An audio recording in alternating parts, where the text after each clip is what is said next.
বুঝলি বন্ধু, জীবনে সফল হওয়াটা খুব জরুরি।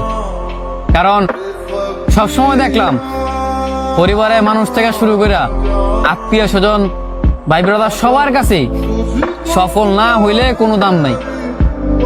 সবসময় দেখলাম কি, যখনই পকেট পথে টাকা হইলো, যখনই পরিস্থিতি খুব ভালো হইলো, তখনই মনে করছে সব মানুষ আপন বানাইলো, সব মানুষের কাছে ভালো আছিলাম। কিন্তু যেই দেখলাম পকেটটা শূন্য, প্রতিষ্ঠিত হইতে পারলাম না, নিজের এখনো সাকসেস হইতে পারলাম না, সব জায়গায় যখন ব্যর্থ দেখলাম, সেই মুহূর্তে দেখলাম যে পরিবারের মানুষ থেকে শুরু কইরা ভাই ব্রাদার বন্ধু বান্ধব সব মানুষই, সবার কাছে আমি পর। তোর যখন এই পরিস্থিতিতে মানে তুই পড়বি, যখন তুই দেখবি যে তোর ফ্যামিলির কাছে, তোর বন্ধু বান্ধব বলো, আত্মীয় স্বজন বলো, সবার কাছেই তুই পর হয়ে যাবি, মানে তুই যখন এটা দেখবি